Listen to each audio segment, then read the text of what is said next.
का अपने परिवार पर स्वागत। मैं विजेंद्र सिंह भी आपका बहुत बहुत स्वागत करता हूँ और सभी को राम राम।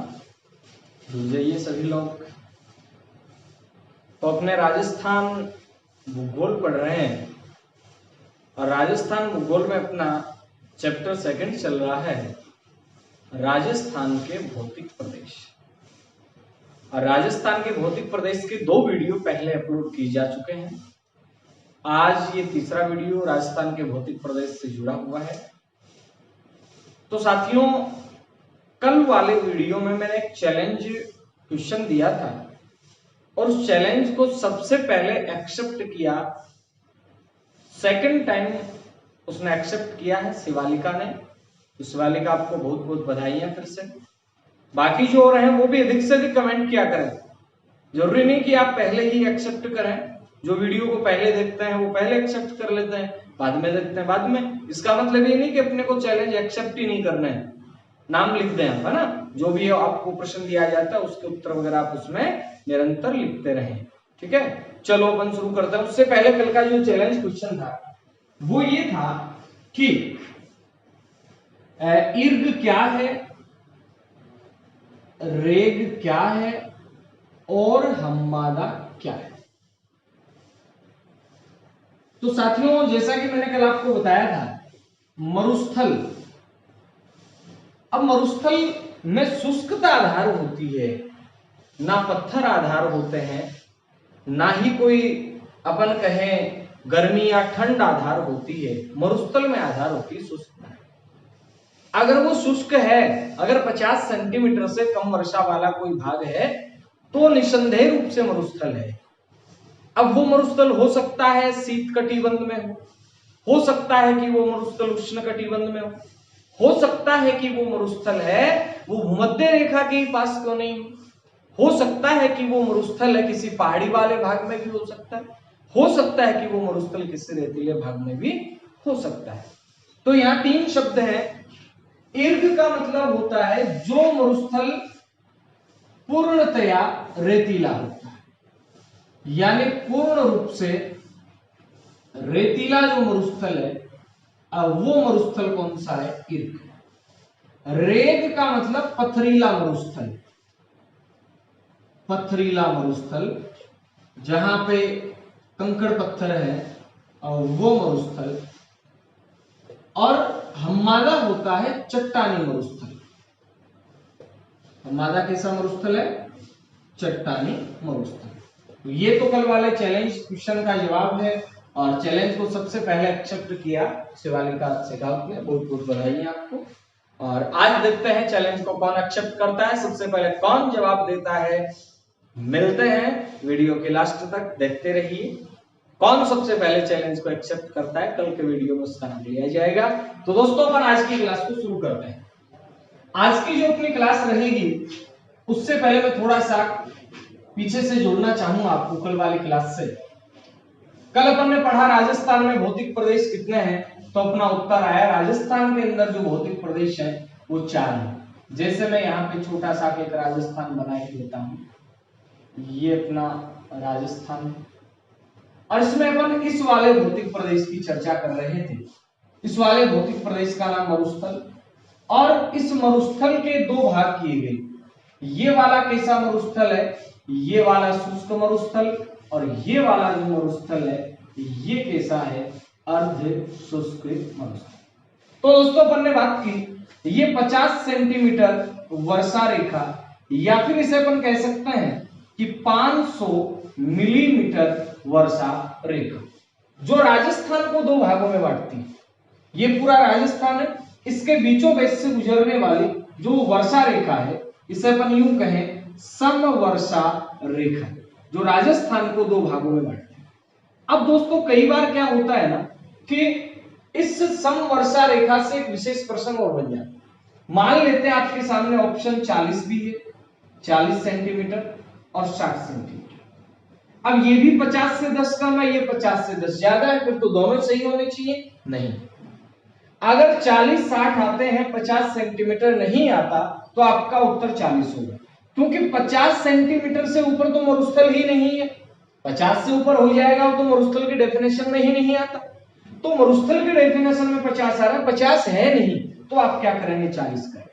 उसी प्रकार अपने मरुस्थल को दो भागों में बांटने वाला अपन ने शुष्क और अर्ध शुष्क किस आधार पे किए, अपन ने 25 सेंटीमीटर या फिर 250 मिलीमीटर या फिर 20 सेंटीमीटर भी हो सकता है अगर 25 नहीं हो तो।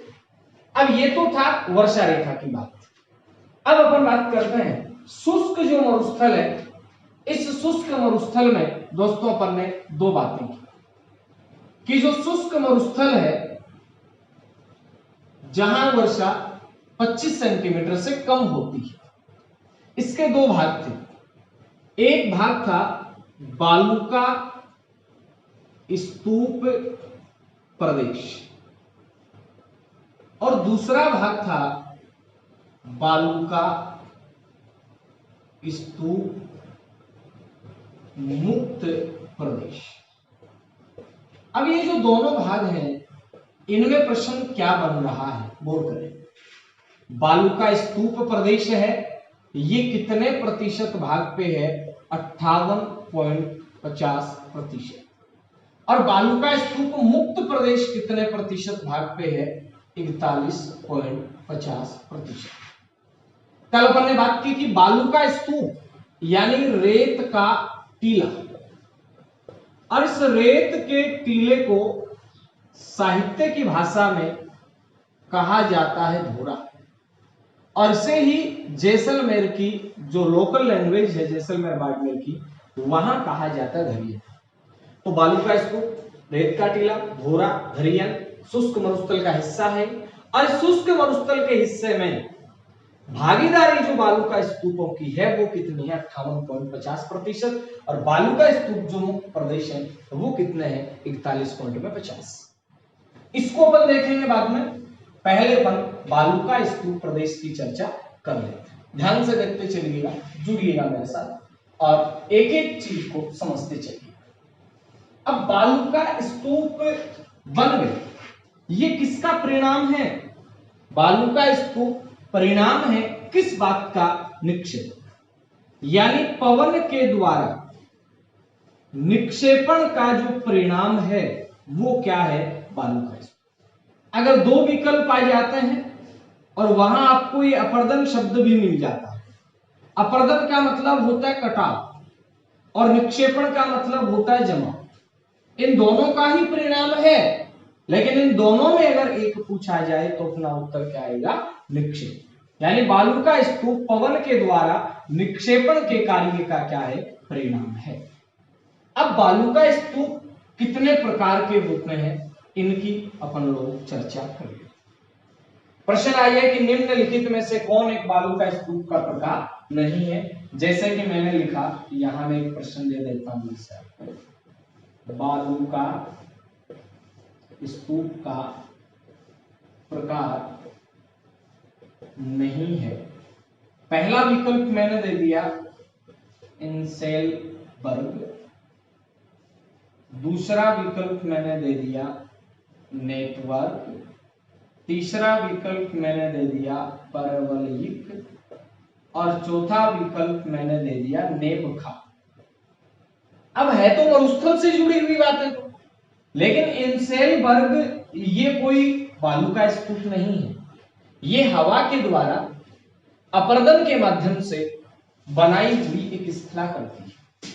हवा जो होती है वो अपर्दन के माध्यम से ऐसा सा कुछ बना देती है जब मरुस्थल में, उसे क्या कहते हैं, इंसेलबर्ग कहते हैं। तो ये बालू का स्तूप का प्रकार नहीं है। और ऐसा प्रश्न हमें कब आएगा दोस्तों, ऐसा प्रश्न हमें तभी आ पाएगा जब हमें बालू का स्तूपों का पता रह पाएगा कि बालू का स्तूप कितने प्रकार के, कौन कौन से प्रकार हैं जो बालू का स्तूपों के हैं। चलो देरी नहीं करते हुए अपन बालू का स्तूपों के प्रकारों की ओर चलते हैं। देखिएगा नंबर 1 पे विशेषतावाद की बात है, पहले पर लिस्ट बना लेते हैं। इधर वाली चीज समझ में आ गई तो मैं इसको मिटा देता हूं। बालू का स्तूप प्रदेश की बात करें, 58.50%, रेत का टीला, धोरा कहा जाता है, धरियन कहा जाता है, और ये निक्षेपण का परिणाम। अब बालू का जो स्तूप है वो कौन कौन से हैं जरा देखते चले। बालू का स्तूप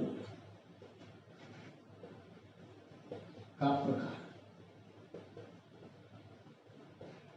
नंबर 1, अनुप्रस्थ बालू का स्तूप। अनुप्रस्थ बालू का स्तूप। नंबर 2, अनुदैर्ध्य बालू का स्तूप।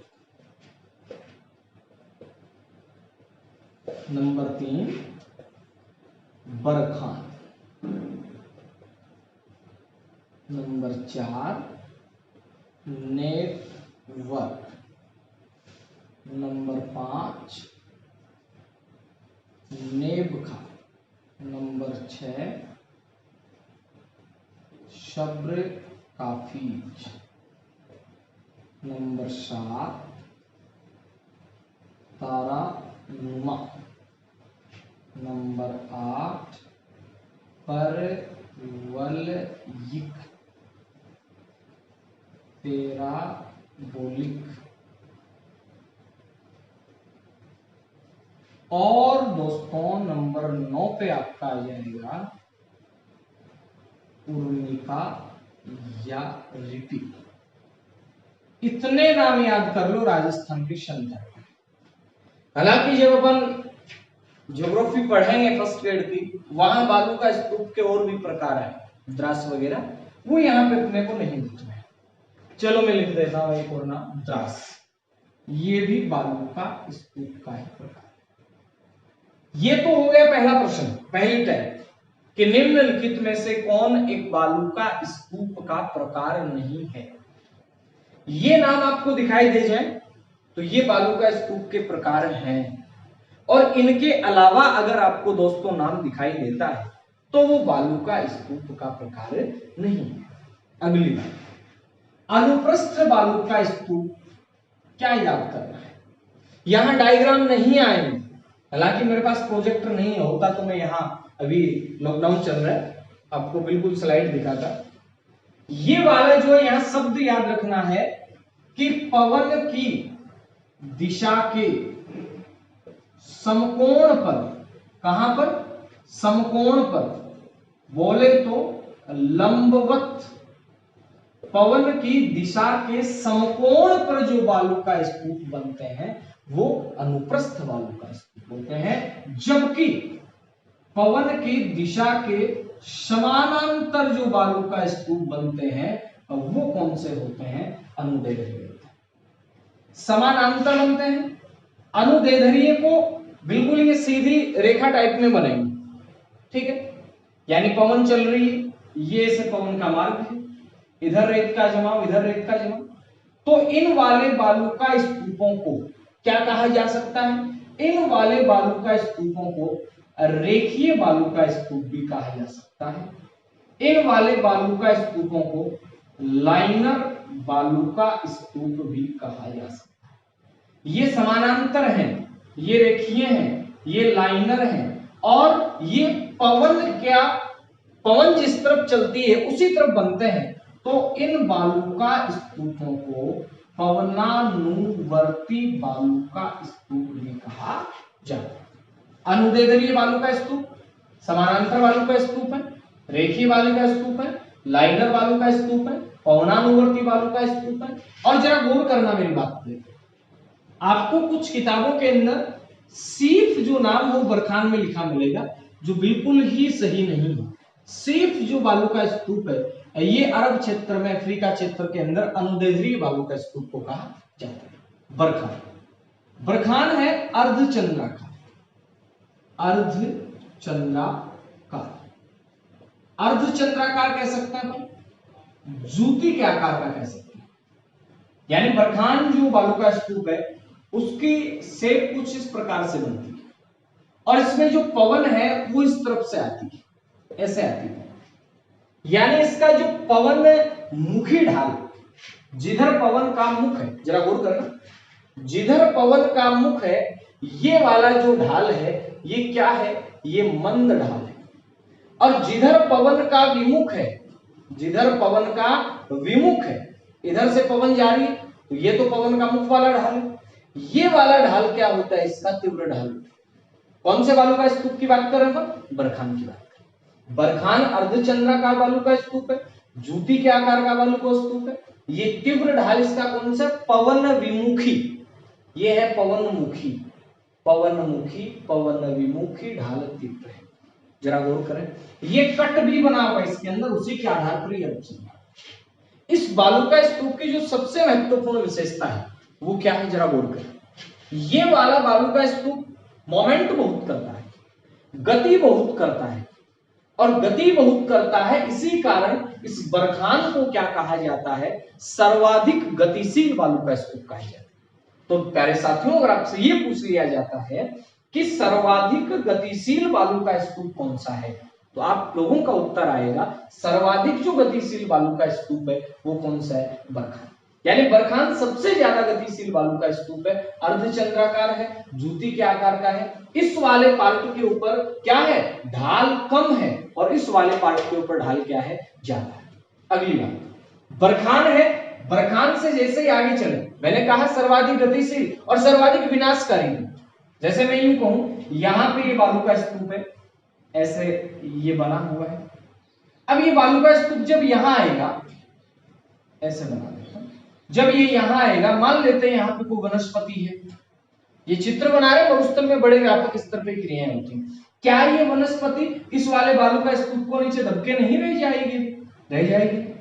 ये विनाशकारी है, ये सर्वाधिक गतिशील बालू का स्तूप है। और गति से एक बात और याद है, बालू का स्तूप सबसे ज्यादा गति करते हैं, सबसे ज्यादा गति करते हैं मार्च के महीने से लेकर जुलाई के महीने।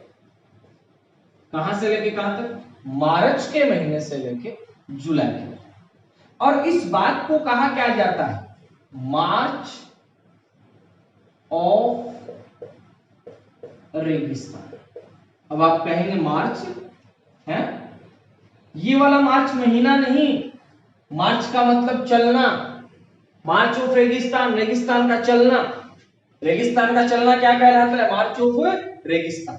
और मार्च ऑफ रेगिस्तान के लिए नाचना गांव है, वो भी जाना जाता है मरुस्थल के प्रसार के लिए, मरुस्थल का प्रसार होना, मरुस्थल का आगे बढ़ना, मरुस्थल का एक स्थान से दूसरे स्थान जाना, बोले तो रेत के टीलों का जाना ना, वो ही क्या कहलाता है, मार्च ऑफ रेगिस्तान कहलाता है। अब गतिशील भी है, चलो अच्छी बात है। आगे फिर बने नेटवर्क बालू का स्तूप। नेटवर्क क्या है, नेटवर्क है छोटे छोटे बालू का स्तूप है और इनका एक समूह है। ये जो समूह है, ये समूह क्या कहलाता है, ये नेटवर्क कहलाता है। यानी नेटवर्क क्या है, नेटवर्क छोटे छोटे बालू का स्तूपों का समूह है, स्तूपों का समूह है। नेटवर्क क्या है, छोटे छोटे बालू का स्तूपों का समूह। फिर नेबखा, नेबखा क्या है, जैसे ये कोई वनस्पति है, छोटी झाड़ी वगैरह, इनके एक तरफ मिट्टी का जमाव हो गया, तो ये जो रेत का टीला बन गया, इस टीले को क्या कहा जाएगा, इस टीले को कहा जाएगा नेबखा। यानी मैं यूं कहूं, वनस्पति के एक तरफ, वनस्पति के एक तरफ जमा, ये क्या है, नेबखा। फिर आता सब्र काफीज। सब्र काफीज क्या है, ये अपने आप में एक अवरोधी बालू का स्तूप है। कैसा बालू का स्तूप है, अवरोधी बालू का स्तूप। और अवरोधी बालू का स्तूप, इसका मतलब अपन कह सकते हैं, जैसे ये कोई रेगिस्तान के अंदर घर है, मान लेते हैं ऐसे, ऐसे कोई मकान है, उसके सहारे जमा रेत। मान लेते हैं कि कोई पशु मरा हुआ पड़ा है यहाँ पे, उसके सहारे रेत का जमा, या और कोई चीज है जिसके सहारे रेत का जमा। अवरोधी बालू का स्तूप, ये किसी मृत पशु के सहारे जमा हो सकते हैं, ये किसी दीवार के सहारे जमा हो सकते हैं। अवरोध मिल जाए इन्हें कोई, वहां जमा हो जाए। अपन यूं कहें नेबखा का थोड़ा सा तारा। अब देखिएगा, जल है उसकी दिशा लगभग फिक्स होती है, जिधर उसे ढाल मिला, जिधर उसे स्लोप मिला, उधर जल चल पड़ा। लेकिन प्यारे साथियों, यहां एक बात आती है, क्या बात ये आती है कि क्या हवा जो है उसका भी एक निश्चित रूप होता है? नहीं, हवा कठिन चाल सकता है, सर सर ठिनु आ जाए, सर सर ठिनु आ जाए, फर फर ठिनु आ जाए, कठिन आ जाए। बात हवा को कोई एक वेग कोण नहीं है। जब हवा चारों तरफ से चलने लग जाए तो मिट्टी का जमाव भी चारों तरफ से होने लग जाएगा, कभी इधर से कभी इधर से कभी इधर से कभी इधर से कभी इधर से। और जब चारों तरफ से मिट्टी का जमाव होने लग जाएगा उस वाली स्थिति को अपन क्या कहेंगे? उस वाली स्थिति को अपन तारा कहेंगे। यानी मिट्टी है, इधर से भी जमा होगी, इधर से भी जमा होगी, इधर से। अब जरूरी नहीं पूरा तारा बने, जब दो भुजाओं से ज्यादा किसी बालू का स्तूप की भुजाएं बन जाती हैं उसे क्या कहते हैं? तारानुमा बालू का स्तूप कहते हैं।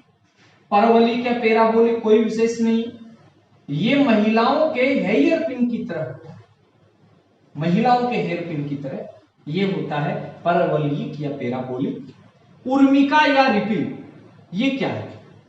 कई बार अपन जब जाते हैं रेतीले भागों में, हालांकि जो पूर्वी राजस्थान के दक्षिणी राजस्थान के निवासी हैं वो तो नहीं जाते, लेकिन अपन लोग जाते रहते हैं। जब अपन जाते हैं मरुस्थल में तो अपने को कई बार यूं महसूस होता है जैसे यहाँ पे समुद्र की लहरें आई, ऐसे यानी रेत के ऊपर ऐसे लहरदार सी आकृति मिलती है, यानी ऐसा लगता है कि रेत के ऊपर पानी चला हो मंद मंद गति से।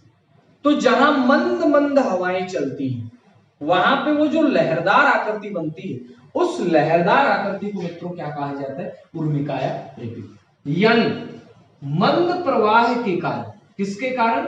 मंद प्रवाह के कारण जो लहरदार आकृति बनती है उस लहरदार आकृति को क्या कहा जाता है मित्रों? तो उसे कहा जाता है उर्मिका या रिपिल। तो ये बालू का स्तूपों के प्रकार है। एक बार मैं थोड़ा सा एक्साइड हो जाता हूं, आप आराम से इसका स्क्रीनशॉट ले लीजिए और मैं फटाफट एक बार इनको रिपीट भी कर देता हूं। अनुप्रस्थ जो बालू का स्तूप है वो बालू का स्तूप क्या बनेंगे? हवा के समकोण पर बनेंगे। अनुप्रस्थ जो बालू का स्तूप है वो कैसे बनेंगे? हवा के समकोण पर बनेंगे।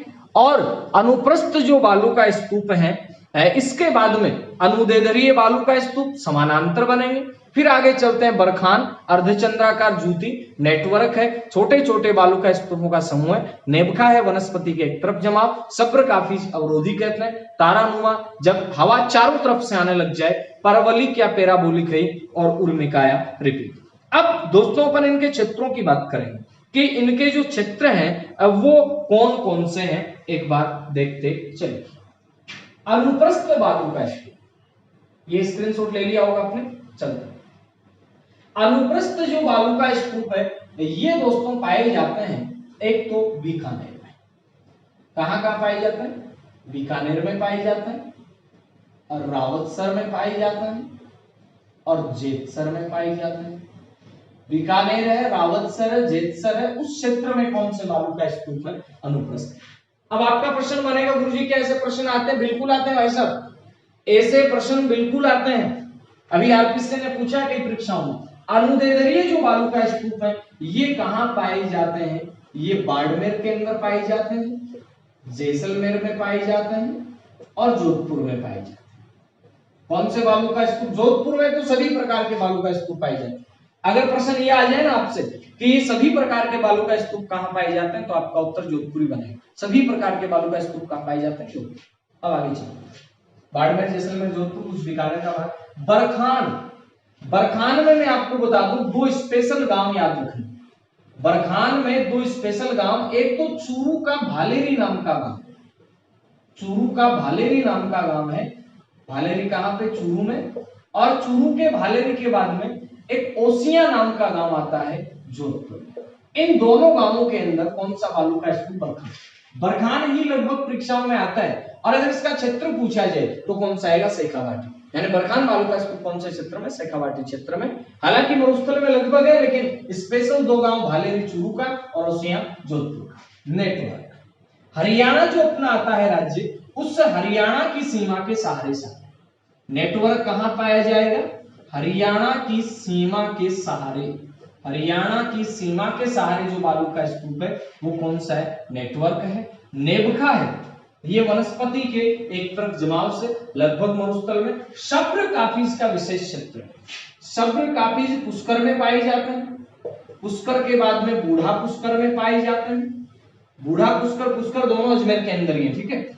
उसके बाद में जोगनेर क्षेत्र में पाए जाते हैं और जोगनेर क्षेत्र के बाद में ये पाए जाते हैं हर्ष माता वाला जो क्षेत्र है यहाँ। फिर बात आती है तारानुमा की। तारानुमा कहाँ पाई जाती है? जहां हवा का अनिश्चित रहे, और अनिश्चित रूप से हवा कहाँ आएगी? जहां आंधियां चलती हैं, और आंधियां सिर्फ गंगानगर में चलती हैं। तो ये जो बालू का स्तूप है, एक तो सूरतगढ़ में, एक अनूपगढ़ में, दोनों श्री गंगानगर के हैं, और एक आपका मोहनगढ़ में। और मोहनगढ़ मित्रों कहाँ का है? मोहनगढ़ आपका जैसलमेर का। परवली कोई विशेष क्षेत्र नहीं, उर्मी कार्यपिल का कोई विशेष क्षेत्र नहीं। तो ये थी बालू का स्तूपों की बातें। बेटा दूं मैं, एक बार स्क्रीनशॉट ले लीजिए आप। अब बालू का स्तूप का जो प्रकार है वो अपन ने देखा, बालू का स्तूप की विशेषता देखी, और बालू का स्तूप का अपन लोगों ने क्षेत्र देखा। अब दोस्तों अपन बात करें कि ये तो बालू का स्तूप से बनने वाले प्रश्न हो गए। बालू का स्तूप मुक्त प्रदेश, बालू का स्तूप के बाद में दूसरा कौन सा आएगा? बालू का स्तूप मुक्त प्रदेश, यानी ये अपना राजस्थान। और यहां पे अपन बात कर रहे थे मरुस्थल की। मरुस्थल में ये वाला जो भाग है ये क्या है? शुष्क है। शुष्क के अंदर कुछ भाग तो ऐसा है जहां रेत के टीले पाए जाते हैं, और कुछ भाग ऐसा है जहां रेत के टीले नहीं पाए जाते। अभी अपन ने बात की बालू का स्तूप प्रदेश की, और अब अपन बात करने वाले हैं बालू का स्तूप मुक्त प्रदेश की, यानी जहां बालू का स्तूप नहीं है। कितने प्रतिशत भाग पे है? ये है 41.50% भाग। अब ये बालू का स्तूप मुक्त का मतलब यहां क्या है? क्या यहां रेत नहीं? यहां रेत है, लेकिन यहां रेत के टीले नहीं है, रेत के टीले नहीं है। और भूगर्भ के अंदर यहां पे क्या है? यहां पे चट्टाने। ये कैसा क्षेत्र? चट्टानी क्षेत्र। कहां पे? भूगर्भ। फिर आपके मन में एक यक्ष प्रश्न उठ जाए कि चट्टाने हैं? हाँ है। यहां मूल रूप से कौन सी चट्टान है? अवसादी चट्टान। चट्टानें 3 प्रकार की होती हैं, आगन्य चट्टान, अवसादी चट्टान, कायांतरित चट्टान। आगन्य चट्टानें मौलिक चट्टानें हैं, मूल रूप से बनी हुई सबसे पुरानी चट्टानें हैं। राजस्थान में अरावली के अंदर कुछ आगन्य चट्टानें हैं। लेकिन अवसादी चट्टानें जो सेडिमेंट्स, जो जमाव, जो मलबा, और जो आपका फॉसिल्स पाया जाता है, जो आपका जीवाश्म पाया जाता है, अपन पेट्रोलियम की प्राप्ति कर रहे हैं, अपन कोयले की प्राप्ति कर रहे हैं, ये प्राकृतिक गैस की प्राप्ति कर रहे हैं, ये कौन सी चट्टानों से प्राप्त होगा? अवसादी चट्टानों से प्राप्त होगा। तो यहां वाली जो चट्टानें हैं वो अवसादी समूह की चट्टान है। कौन से समूह की चट्टान है? अवसादी समूह की चट्टान। और अवसादी समूह में अगर आपसे ये पूछा जाए तो यहां मध्यजीवी कल्प की भी चट्टानें हैं। अब आप कहेंगे मध्यजीवी कल्प कौन सा है? मेसोजोइक जिसे आप कह सकते हैं, मेसोजोइक। और मेसोजोइक में एक नाम आया था दोस्तों, मेरे पहले वीडियो को देखना भौतिक प्रदेश में, जुरेसिक काल। और इस जुरेसिक काल की जो चट्टानें राजस्थान में अगर कहीं पाई जाती हैं तो वो कहां पाई जाती हैं? जैसलमेर। तो दोस्तों यहां से ये पूछ लिया जाता है, जैसे जुरेसिक जैसे जैसलमेर। याद रखना, महत्वपूर्ण बात बताने जा रहा हूं मैं। मध्यजीवी कल्प जो है, इस मध्यजीवी कल्प जिसे मेसोजोइक कहते हैं, जिसमें जुरेसिक काल आता है, उस जुरेसिक काल की चट्टानें किसमें पाई जाती हैं? जैसलमेर में पाई जाती है। हालांकि अधिकांश रूप से जो पेट्रोलियम की प्राप्ति होती है वो टर्सियरी कल्प की जो चट्टानें हैं, टर्सियरी जो काल की चट्टानें हैं, तृतीयक महाकल्प जिसे कहा जाता है, इस कल्प की चट्टानों से पेट्रोलियम की प्राप्ति होती है। कौन से कल्प? टर्शियरी कल्प की चट्टानों से। उसके बाद में क्वाटरनरी कल्प भी आता है, जिसे चतुर्थ कल्प कहा जाता है। वो चट्टानें भी अपने यहाँ राजस्थान में पाई जाती है। अब जुरेसिक के साथ में एक बात और कर लेता हूं, जुरेसिक काल की चट्टानें कहां पे? जैसलमेर। तो बात चली पड़ी चट्टानों की, तो मैं दो नाम यहाँ पे और लिख ही देता हूं। इस मध्यजीवी कल्प से ठीक पहले, इस मध्यजीवी कल्प से ठीक पहले एक कल्प आता है पूराजीवी कल्प। कौन सा कल्प आता है? पूराजीवी कल्प। यहां मैंने कहा कौन कौन सा कल्प है? मध्यजीवी कल्प की चट्टानें हैं, यहां पे नवजीवी कल्प की चट्टानें हैं, मध्यजीवी में जुरेसिक, जैसलमेर। अब जो पूराजीवी कल्प आता है, कौन सा कल्प? पूराजीवी कल्प। इस पूराजीवी कल्प में, कौन से कल्प में? पूराजीवी, जिसे पेलियोजोइक भी कहा जा सकता है। पेलियोजोइक ऐसे भी लिखा आ सकता है ये इंग्लिश में, ठीक है, पेलियोजोइक। अब पूराजीवी कल्प में मैं यहां दो ग्रुप बना पूरे राजस्थान की क्षमता। एक तो है विंध्यन समूह की चट्टान, और दोस्तों एक यहां पे मैं लिख देता हूं पर्मियन कार्बोनिफेरस।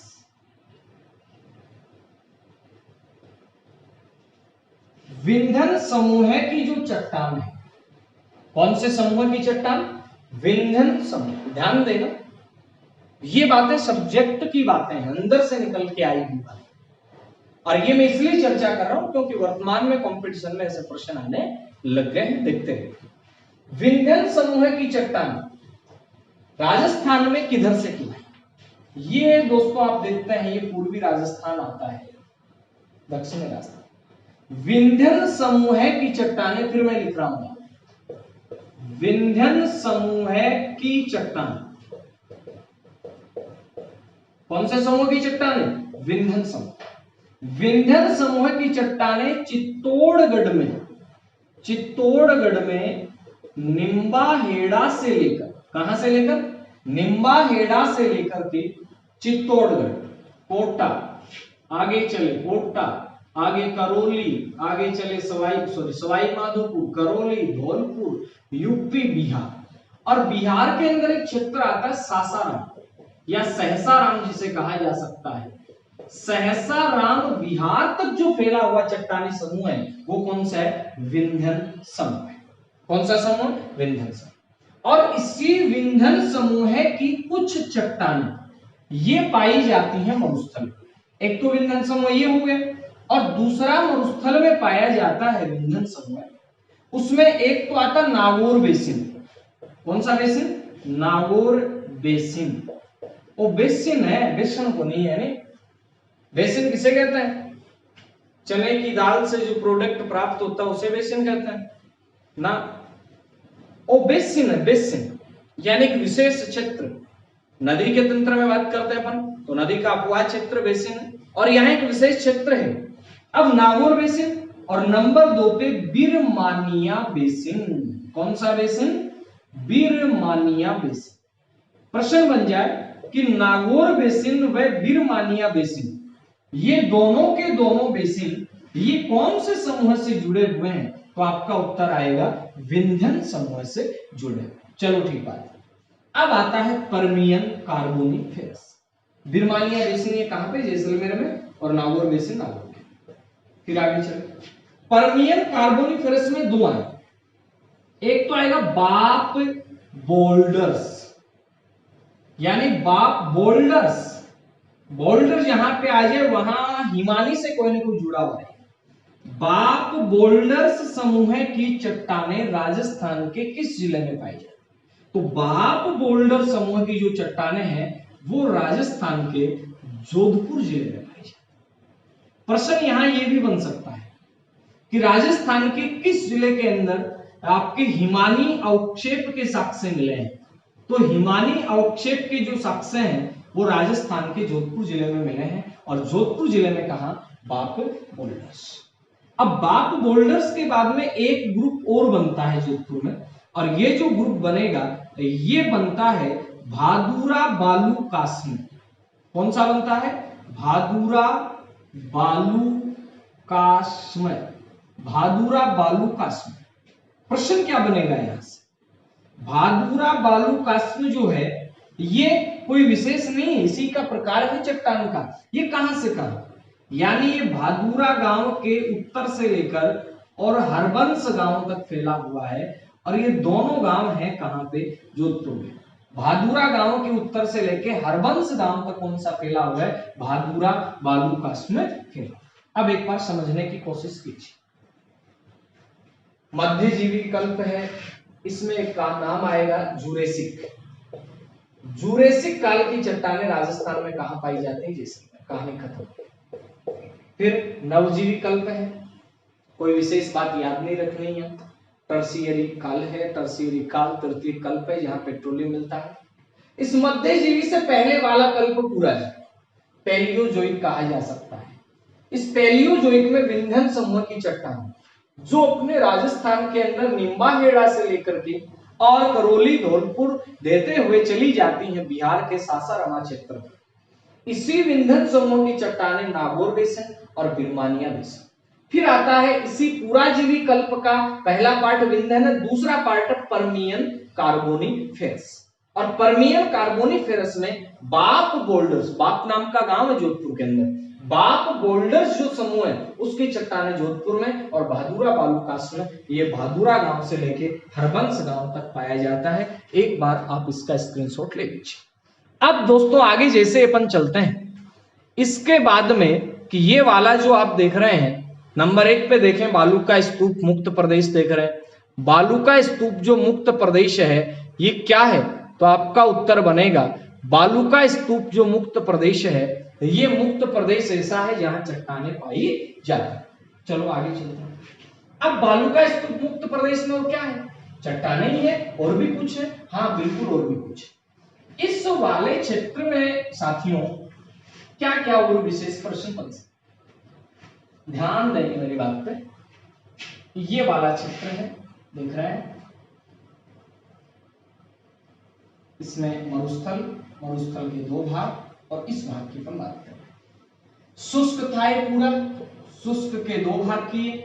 बालू का स्तूप प्रदेश 58.50 पे, स्तूप मुक्त प्रदेश तो 41.50। अब हम मुक्त की बात कर रहे हैं, मुक्त की बात कर रहे हैं, ये वाला ये चट्टानी क्षेत्र है, कुछ इधर भी है कुछ इधर भी। अब इसमें भूगर्भ है, चट्टानें हैं, और इसी क्षेत्र में एक लाठी सीरीज क्षेत्र है। प्रश्न बना लाठी सीरीज क्षेत्र क्या है? यहां घास पाई जाती है। क्या पाई जाती है? घास। और घास में सेवण है, दामन है, मुरड है, करड़ है, अंजन है, बोबरियो है, सांटी है, गंठीड़ है, गचाब है, मुराती है, मुंडीसी है, कांगड़ है, रिजगो है, जींटी है, बहुत सारी घासा। आ घासा का माइन है। अब आ सेवण और दामन जकी घास है ये घासा हरी काजरी का वैज्ञानिक है जोखा अचंभित हो गया कि बेटे पानी नहीं और अठा घास बिल्कुल हरी और तरोताजा की है। लगातार अनुसंधान चालू करो। तो आज का चैलेंज प्रश्न है काजरी। काजरी की स्थापना कब हुई, कहां हुई? काजरी के साथ आफरी की स्थापना कब वाला प्रश्न है, कब? काजरी की स्थापना कब हुई, कहां हुई? आफरी की स्थापना कब हुई, कहां हुई? सबसे पहले देखते हैं कौन कमेंट करता है। काजरी, central arid zone research institute, central केंद्रीय, एरिड शुष्क, जोन क्षेत्र, रिसर्च इंस्टीट्यूट अनुसंधान संस्थान। अब काजरी ने जब देखा तो पता चला यहां एक भूगर्भीय, यहां क्या है? यहां एक भूगर्भीय मीठे जल की पट्टिका है, और भूगर्भीय मीठे जल की इसी पट्टिका को जिसमें कुछ खनिज भी पाए जाते हैं इसे लाठी सीरीज क्षेत्र का। बिल्कुल जी, लाठी एक डांग शब्द भी आवे नहीं, लाठी को बड़ो रूप डांग हुए ना, लाठी को बड़ो रूप डांग को नहीं है, डांग क्षेत्र है वो तो अपन चंबल बेसिन में पढ़ेंगे कि चंबल नदी द्वारा जो बेडलैंड टोपोग्राफी बनाई जाती, जो उत्काट स्थलाकृति बनाई जाती, उसे डांग कहते। अब देखिए ये जो खनिज क्षेत्र में भूगर्भीय मीठे जल की पट्टी का, इसी क्षेत्र में, इसी लाठी सीरीज वाले क्षेत्र के अंदर यहां पे एक चांदन नलकूप है। कौन सा नलकूप है? चांदन नलकूप। चांदन नलकूप है कहां पे भाई? जैसलमेर में। और इसी चांदन नलकूप को मित्रों क्या कहा जाता है? इसे कहा जाता है थार का घड़ा। उसके बाद में एक बाटाडू का कुआं भी है, जब बात चल ही पड़ी, बाटाडू का कुआं। और बाटाडू का कुआं है कहां पे? ये बाड़मेर के अंदर है और इसे कहा जाता है रेगिस्तान का जल महल। रेगिस्तान का जल महल किसे कहा जाता है? तो दोस्तों अपना उत्तर आएगा रेगिस्तान का जल महल कहा जाता है बाटाडू के कुएं। फिर आगे चले अपन, बाटाडू के कुएं को रेगिस्तान का जल महल कहते हैं, बहुत अच्छी बात है। तो यहाँ पे एक जवाई बांध भी है, और जवाई बांध को क्या कहा जाता है? जो पाली के अंदर है, जवाई बांध को कहा जाता है मारवाड़ का अमृत सरोवर। मारवाड़ का अमृत सरोवर किसे कहा जाता है? जवाई बांध पाली को कहा जाता है। फिर आगे चलते हैं दोस्तों अपन, इसी प्रदेश के अंदर, इसी वाले प्रदेश के अंदर एक पीवड़ा भी पाया जाता है। पीवड़ा क्या है? ये इस प्रदेश का एक सर्प पाया जाता है, बिल्कुल जहरीलो सर्प है। बाकी सर्प तो फुकार से लगा रहे डस जा और डसे को नहीं, और बिल्कुल टांग होठ लगा रहे पी जा, ठीक है, सांस पियो, पीवड़ो सर्प जहरीलो सर्प है, ठीक है। तो अब इस प्रदेश के अंदर और क्या क्या विशेष प्रश्न जरा बोलो। इस वाले प्रदेश में झीलें बनती हैं, और उन झीलों को क्या कहते हैं? पलाय। प्रश्न बना कि जैसलमेर में जो अस्थायी झीलें बनती हैं, बाड़मेर में, जैसलमेर में, उन्हें क्या कहते हैं? पलाया कहते हैं। सबसे ज्यादा कहां बनती है? जैसे झील बन गई, बड़ी। अब झील के बाद में जब झील थोड़ी थोड़ी सूखेगी तो याद रख लो आपने सीधा तरीका, दलदली क्षेत्र बन जाएगा, और दलदल वाले क्षेत्र को क्या कहते हैं? रन कहते हैं। रन या टाट क्या है? रन या टाट एक दलदली क्षेत्र है। अब टाटा को नहीं, आजकल गर्मियों में लॉकडाउन में भी चल रहे टाट के हैं, बाल बूढ़ा चालो मोडी करा टाट बनवा ली, बाको नहीं है टाट, और दलदल क्षेत्र है, रन या टाट है। अब बाप नाम का रन कहां पे? ये जोधपुर में। बाप नाम का रन कहां पे? जोधपुर में। थोब रन कटे, थोब रन बाड़मेर में है। और कनोड है, बाकरी है, बरमसर है, कनोड है, बाकरी है, बरमसर है, पोकरण है, ये सारा रण कटे है ये जैसलमेर में। हालांकि फलोदी क्षेत्र में भी रण मिले, फलोदी क्षेत्र में बालू का स्तूप को नहीं, पोखरण में भी आधा पोखरण में बालू का स्तूप को नहीं। बापरन जोधपुर में, थोबरन बाड़मेर में, कनोड़ बाकरी बरमसर ये कहां पे? जैसलमेर के अंदर। अब एक शब्द और आता है दोस्तों, ये झील बन गई, ये रण बन गया। अब ऐसी भूमि जो नमी युक्त भूमि है, उस नमी युक्त भूमि को खड़ीन कहते हैं। खड़ीन का मतलब खड़ने योग्य भूमि, जिसमें हल जोता जा सके, जिसमें हल चलाया जा सके। ये जल संरक्षण की पद्धति भी, ठीक है, एक ऐसा ढाल वाला क्षेत्र जिसके अंदर जल आ गया, इकट्ठा हो गया, नमी होगी। अब उस नमी वाले क्षेत्र में हल चला के गेहूं की फसल भी हो जाती है जैसलमेर वाले क्षेत्र में। तो इस क्षेत्र में तो खड़ीन क्या है? खड़ीन एक नमी युक्त क्षेत्र है, और ये अपने आप के अंदर एक जल संरक्षण की पद्धति भी है। और जल संरक्षण पद्धति की जो शुरुआत है वो 15वीं शताब्दी के लगभग जैसलमेर के अंदर पालीवाल ब्राह्मणों ने की थी। कौन से ब्राह्मणों ने? पालीवाल ब्राह्मणों ने। यानी खड़ीन जो पद्धति है इसकी शुरुआत किसने की? जैसलमेर के अंदर पालीवाल ब्राह्मणों ने इस खड़ीन पद्धति की क्या की शुरुआत। हालांकि जल संरक्षण के और भी बहुत सारे हैं, जैसे आपका नाड़ी है, जैसे आपका नेहड़ है, टोबा है, टांका है, बावड़ी है, बहुत सारे जल संरक्षण के। अलग से अपन एक टॉपिक के लेंगे, रीट में स्पेशल चलेगा जल संरक्षण की पद्धतियां। तो ये अपने आज की बालूका स्तूप मुक्त प्रदेश की अपन ने बातें की। समय का पता ही नहीं चलता, कब 45 मिनट 40 मिनट की क्लास हो जाती है। तो ज्यादा लंबी तो नहीं लगती आप लोगों को क्लास, समय है निकल जाता, पता ही नहीं चलता। तो आज के लिए इतना काफी रहेगा शायद तक, बाकी अपन कल कर लेंगे बातें। इस वाले में एक प्रश्न और मैं आपको बताई दूं, यहाँ पे बात चली रही है तो फिर, ओंकल वुड फॉसिल्स पार्क, यानी ओंकल नाम का गांव है। कौन सा गांव है? ओंकल नाम का गांव है। वहां वुड बोले तो लकड़ी, फॉसिल्स बोले तो जीवावशेष, और पार्क बोले तो पार्क। यानी वहां ओंकलवुड फॉसिल्स पार्क, मतलब ओंकलगाम वुड का मतलब लकड़ी, फॉसिल्स पार्क यानी जीवाश्म पार्क। ओंकलवुड फॉसिल्स पार्क कहां पे? जैसलमेर के अंदर है। ये आज के लिए इतना काफी है। चैलेंज प्रश्न को देखते हैं कौन सबसे पहले एक्सेप्ट करता है। धन्यवाद, शेयर कर दिया करें जल्दी से जल्दी लोगों तक। और कल एक स्टूडेंट का मेरे पास मैसेज आया था व्हाट्सएप पे, बोले गुरुजी आप थोड़ा धीरे चल रहे हैं। मैं धीरे नहीं चल रहा, मैं धीरे नहीं चल रहा। करवाने को अपन भौतिक प्रदेश है ये 3 वीडियो में करवा देंगे, लेकिन फिर वही बात, मजा नहीं आएगा। अगर आपको अच्छे ढंग से पढ़ना है एक बार पढ़ लीजिए। कहावत है ना अपने बागड़ी के अंदर की, महंगो रोवे एक बार, सस्तो रोवे बार बार। थोड़ा थोड़ा बहुत बार नहीं पढ़ना है, ज्यादा एक बार पढ़ लेना है और उसके बाद उसको रिवीजन। तो उम्मीद करता हूं आपको क्लास अच्छी लगी हुई होगी। अगर आप हमारे चैनल पर नए हैं तो चैनल को सब्सक्राइब जरूर कर दें और लाइक करें, कमेंट करें, शेयर करना तो बिल्कुल भी नहीं भूलें। धन्यवाद, मिलते हैं कल के वीडियो के अंदर नए जोश के साथ, नए नॉलेज के साथ। जय हिंद, जय भारत।